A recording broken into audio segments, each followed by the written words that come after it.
नमस्कार, मी शोभा जगदाळे. सीमेवर उभा राहणारा देव म्हणजे आपले भारतीय जवान. एक पत्नी जे तिचे सौभाग्य, एक आई जो तिचा वीरपुत्र. हातात औक्षणाचे ताट, डोळ्यांमध्ये आसवांचे ओझे, पण मनात देशाभिमानाचे आकाश. त्या त्यांना देवाला नव्हे तर मातृभूमीला अर्पण करीत आहे.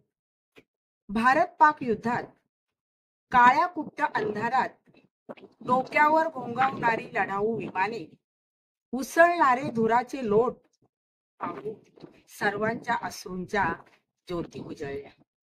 हे झुंजार जवान सुट्टीवरून सीमेवर परत जाताना त्यांची निर्भय करारी नजर नमस्कार केला की मागे वळून पाहत नाही. आई वडिलांना, पत्नीला अश्रूंची माळ लपवायला शिकवते. तुम्ही होळी खेळताना रंगीत पाण्याचे फवारे मारता, पण गोळ्यांचे फवारे मारून रक्ताची होळी खेळणाऱ्या या सैनिकांची शौर्यगाथा प्रत्येक भारतीयाच्या मनात कोरली गेली आणि तीच त्यांना खरी श्रद्धांजली ठरली.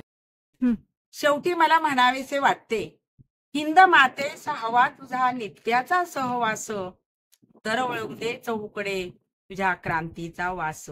असा हा सीमेवरचा एक भारतीय जवान म्हणजे लाखोंचा अभिमान. त्या वीरांना, त्यांच्या शौर्याला मनपूर्वक वंदन. धन्यवाद.